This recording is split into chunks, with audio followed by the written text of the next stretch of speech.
legislador ya nos ha lanzado el guante cuando nos ha dicho que tenemos que hablar de ineficiencia, derroche y corrupción, que son cosas relacionadas pero que pueden ser distintas. Hablamos de ineficiencia cuando nos estamos refiriendo a la consecución de objetivos por las entidades públicas, a lo mejor a un precio superior a aquel al que lo podían haber conseguido. Y a lo mejor en esto nos movemos en el ámbito de la mala praxis, al que antes nos referíamos, que puede tener una respuesta jurídica más débil, como veremos a lo largo de la tarde. Cosa distinta ya es cuando hablamos del derroche, cuando hablamos del dispendio de los gastos públicos. Nos referimos a un gasto desordenado de los fondos que tendrá un reproche jurídico superior. Y finalmente, cuando hablamos de fraude, nos referimos a ese gasto desordenado, pero acompañado ya de una infracción del ordenamiento jurídico. ¿Por qué digo esto? Porque si yo ahora, como hay muchas personas aquí que están haciendo la tesis doctoral, y alguna habrá que a lo mejor no tiene tema todavía, si yo le dijera, hombre, pues es un buen tema para la tesis el del despilfarro de los gastos públicos y el de las infracciones constitutivas de corrupción o de fraude, y se pusiera a investigar, normalmente iría y cogería las sentencias del Tribunal Supremo en esta materia de los últimos 15 años, los informes de la Intervención General, los informes del Tribunal de Cuentas, de los órganos de control interno y externo en general, de las fiscalías anticorrupción, y si metiera todo eso en una coctelera y lo agitara, ya le estoy haciendo la tesis para que no tenga que trabajar tanto, pues yo le digo que en estos 20 años la conclusión que yo he sacado de trabajo en estas materias es que encontraría 6 áreas importantes de riesgo en materia de fraude y de gasto desordenado constitutivo de fraude. El primero es la propia organización interna del sector público. Esto pasa cuando, por ejemplo, se crean entidades dependientes de las administraciones, sociedades, fundaciones, consorcios, lo que sea, que son muy caros y que son innecesarios. Estamos hartos de ver en la prensa que estos organismos tienen que ir desapareciendo cuando no son necesarios a través de eso del adelgazamiento de la administración. Pero también pasa cuando las formas de ingreso en la función pública y de promoción dentro de la función pública no son los que el legislador ha querido. Para el ingreso en la función pública, el legislador dice que el procedimiento común es la oposición o el concurso-oposición. Y hay plazas en las relaciones de puestos de trabajo que se pueden cubrir por personal laboral a través de un contrato o por personal que llamamos eventual. Si yo invierto el orden legal y hago una RPT, una relación de puestos de trabajo en un organismo donde predomina el acceso a través de contratos y a través de personal eventual y las plazas por concurso, oposición y por oposición son las menos, estoy invirtiendo la voluntad del legislador. Y en la promoción pasa lo mismo. El procedimiento común de promoción es el concurso, donde yo voy con mis méritos y un tribunal me los valora. La libre designación está para determinadas plazas, por razón de confianza, en los términos que dice la ley, cada vez más restringida, por cierto, por la jurisprudencia del Tribunal Supremo. Si yo hago mi relación de puestos de trabajo con cargos de libre designación en abundancia y pocos cargos a través de promoción mediante el concurso, pues también estoy alterando la voluntad del legislador. Y todo esto tiene mucho que ver con aquel historiador romano que todos conocemos, que no pasó a la historia por su erudición, sino porque le gustaba ocupar cargos públicos y rodearse en ellos de amigos y de familiares, que era Cornelio Nepote, cuyo apellido Nepote dio lugar al término nepotismo, como sabemos. Y hace un daño grande, porque posiblemente uno de los antídotos más eficaces contra el fraude es una administración independiente, profesional y socialmente prestigiada. Fíjense que en la Escuela Nacional de Administración francesa, que es un órgano prestigioso que forman los funcionarios en Francia, en el hall hay un rótulo grande que dice algo así como, le dice al funcionario que se está formando, algo así como: aprenderás a servir al Estado y a criticar a los gobiernos.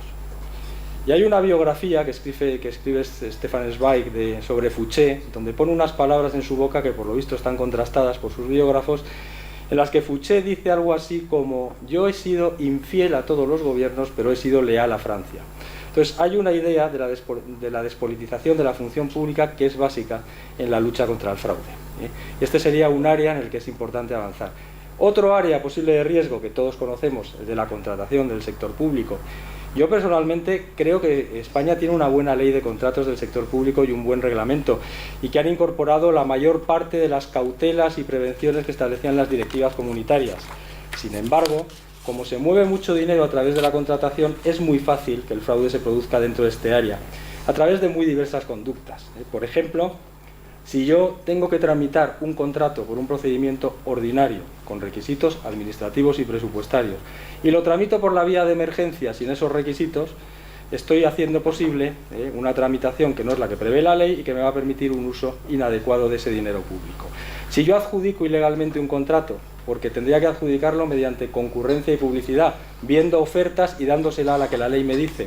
Y sin embargo me salto esa concurrencia y esa publicidad y lo que hago es adjudicar directamente a la empresa de mi pariente, de mi amigo, de mi socio mercantil o de mi afín político, pues estoy creando también una posibilidad que es muy común de fraude. Y dentro de este hecho hay una práctica, desgraciadamente todavía demasiado habitual, que es el fraccionamiento de los contratos.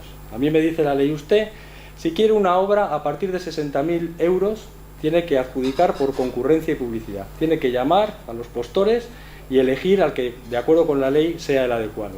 Y yo cojo y en lugar de hacer un contrato de 60.000 euros, hago 3 de 20.000 para intentar adjudicar sin concurrencia y sin publicidad, estoy creando una situación también de salida ilegal de fondos públicos que, por cierto, los tribunales consideran que es nula de pleno derecho y que puede dar lugar incluso a un delito de prevaricación. Y también pasa en los casos de ejecución de contratos, mucho. Si yo pacto, por ejemplo, un precio enorme por unas prestaciones que son inferiores. Caso muy conocido, que está siempre en todos los medios, en muchas entidades públicas, que es el de la contratación de informes.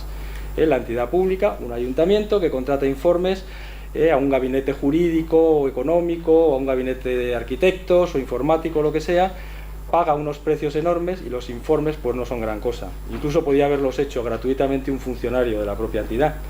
O paga 30 informes y esos 30 informes tienen un precio razonable los 30, pero los 30 dicen más o menos lo mismo, luego sobraban 29, ¿no? Son casos en ejecución de contratos que se dan y que están en los tribunales. Y también pasa cuando yo pacto un precio adecuado, pago un precio adecuado, pero la prestación que recibo no es la que he pactado y la doy por buena, porque he hecho un contrato de obra para un polideportivo y lo pago a un precio razonable, me viene el polideportivo, faltan 2 ascensores que he pagado y sin embargo el técnico facultativo levanta un acta y da por buena la adquisición y el precio de esos 2 ascensores han ido a algún patrimonio que no es el patrimonio público que los adquiere. Materia de contratación sería un segundo área de riesgo muy importante. Tercer área de riesgo, en el ámbito de las subvenciones públicas. Y aquí tendría que decir un poco lo mismo que he dicho antes, que en España hay una legislación de subvenciones, la ley general, su reglamento, con las reformas posteriores, que verdaderamente han incorporado la mayor parte de los requisitos que se exigían y de las cautelas de las directrices, de las directivas comunitarias. Pero a pesar de todo hay 3 prácticas en materia de subvenciones que también llenan los informes de fiscalización y llenan los tribunales de justicia, que son, primero, cuando se concede la ayuda a quien no tenía derecho a percibirla. Imagínense un caso real como la vida misma. La Unión Europea da subvenciones para piscifactorías que tengan instalaciones de más de 2.000 hectáreas. Y sin embargo, ayudas que da a través de ayuntamientos. Y sin embargo se conciertan algunas autoridades municipales con una piscifactoría que tiene instalaciones por 200 hectáreas, no por 2.000, falsea la documentación, se da todo por bueno y recibe esa ayuda. Pues está recibiendo la subvención quien no tenía derecho a recibirla. Segundo, cuando se recibe la subvención y no se justifica que sea aplicado al fin para el que se dio, porque la ley y sobre todo el reglamento son taxativos en el sentido de que habrá que dar contratos, facturas, albaranes, documentos que acrediten que si me dieron la subvención para comprar camisetas para que jueguen los niños al fútbol en una entidad cultural, pues ese dinero ha ido a parar ahí y no a otro sitio. Si no justifico, tengo otra fuente también. Y en tercer lugar, cuando sencillamente cojo la ayuda y la empleo para un fin que no es aquel para el que me la dieron. Se da una subvención para hacer una película y parte de la ayuda, en lugar de ir a la película, va a un viaje que hace el director con 2 actores que son muy amigos a la Mostra de Venecia, por ejemplo. Son 3 casos en los que se produce fundamentalmente el fraude de subvenciones, por eso son los del Código Penal, no es casualidad, desde luego. Cuarto área de riesgo, que es importantísimo.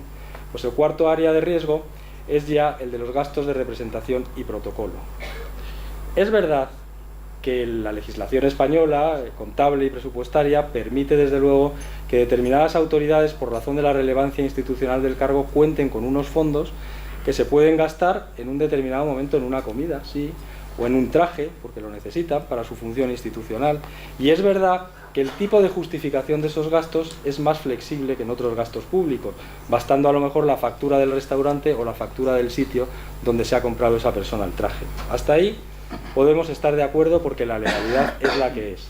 Lo que no dicen esas leyes de ninguna manera es que esos fondos, por el hecho de quedar a disposición de un cargo público determinado, dejen de ser públicos. Por tanto, tienen que justificarse su empleo y tienen que estar sujetos a control. Y la jurisprudencia última del Tribunal Supremo, de la propia Sala de Justicia del Tribunal de Cuentas, lo que viene exigiendo cada vez con más fuerza es que yo no solo justifique dónde he gastado ese dinero, el restaurante o la tienda, sino el fin público de ese gasto, que lo gasté en una actividad pública, no privada, pero además una actividad pública del sitio donde estoy, no de otro, y además propia de mi cargo y no del cargo de otro. O sea que la justificación se va cerrando también en estos gastos. Es verdad, insisto, en que yo, si va a venir, soy el alcalde de un ayuntamiento pequeño y va a venir Sean Connery o Bill Clinton o Julia Roberts a filmar un spot para que venga mucha gente de turismo que va a traer cantidad de dinero, a mi ayuntamiento les puedo invitar a comer con esa tarjeta Visa de gastos institucionales, con 2 concejales en un restaurante normal, que no se salga al despilfarro. Y es verdad que les puedo hacer hasta un regalito institucional, una estatuita del ayuntamiento, para cerrar el acto con unas palabras, y si no tengo traje y para no dejar al ayuntamiento en un lugar así un poco cutre, me puedo comprar un traje que no sea de marca. Hasta ahí llegamos, pero de ninguna manera con esa tarjeta puedo pagar una comida familiar, puedo irme de viaje privado, o puedo ir, y hemos visto desgraciadamente noticias en la prensa, o puedo ir a lugares, vamos a decir, de dudosa reputación, y vamos a dejarlo ahí, de ninguna manera. Está en la jurisprudencia y va a ir saltando a las leyes, y la ley de transparencia en esto puede ser también una posibilidad. Y finalmente hay otro área de riesgo importante que todos conocemos, que es el de la financiación de los partidos políticos. Aquí todos somos doctores en financiación de los partidos políticos por el solo hecho de abrir la prensa todos los días. Da igual que sea digital, que sea en papel o que sea audiovisual. Yo solo voy a apuntar 3 cosas que quizá por razón de mi trabajo son las que pueden resultar de interés, porque en todo lo demás creo que todos estamos más que enterados, ¿no? La primera es que efectivamente hay prácticas irregulares de gestión y contables que hacen los partidos políticos, que algunas son muy comunes y están en los informes del Tribunal de Cuentas. Informes atrasados en la fiscalización de los partidos políticos, por varias razones, pero que a efectos de ver cuáles son esas infracciones más típicas y más comunes, yo desde luego les recomiendo. Y en segundo lugar, pues también que hay una opacidad en la gestión financiera de los partidos políticos, porque la propia legislación que se les aplica, en cierto sentido, lo ha venido permitiendo. Y quizá la solución venga si definitivamente quedan incluidos en la ley de transparencia en unos términos que sean los razonables en relación con las ayudas que perciben.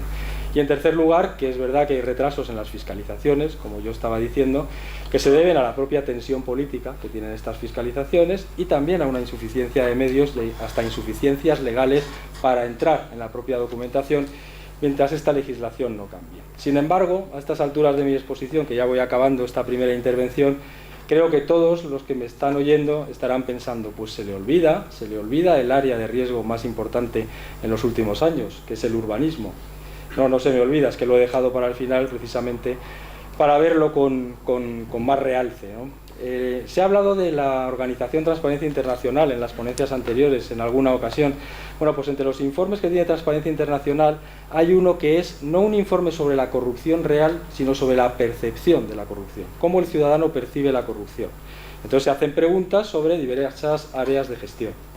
Cuando se pregunta, en el caso de España, porque se hace a nivel internacional, en el caso de España, por la percepción de la corrupción en la sanidad pública o en la educación pública, los niveles que salen son más o menos similares a los de Francia o a los niveles del Reino Unido.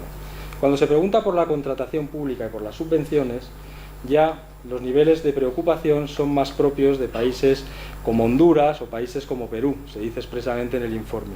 Sin embargo, cuando se pregunta por el área de urbanismo, se desploman todos los indicadores y la preocupación por la corrupción en urbanismo que tiene el ciudadano español preguntado, pues resulta que es similar a la de Tailandia y algunos países del sudeste asiático. O sea que la preocupación existe. Si alguien tiene mucho interés en la corrupción urbanística, interés científico quiero decir, yo le recomiendo los informes del Tribunal de Cuentas sobre el Ayuntamiento de Marbella y las sentencias del Tribunal Supremo que se dictaron en los procedimientos a los que dieron lugar esos informes. ¿En qué cristaliza sobre todo el fraude en materia de urbanismo? Hombre, pues cristaliza particularmente, como sabemos, en las famosas recalificaciones ilegales.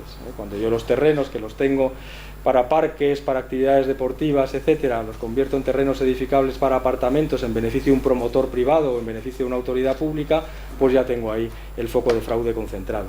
También pasa a veces que determinadas prestaciones que la administración, en este caso local, quiere adquirir y tendría que adquirirlas a través de un contrato, por tanto ley de contratos, concurrencia y publicidad, me salto la ley de contratos, me salto la concurrencia y publicidad y lo disfrazo de convenio urbanístico, y de esa manera puedo actuar con mucha más libertad, pero en contra de lo que el ordenamiento jurídico me exige.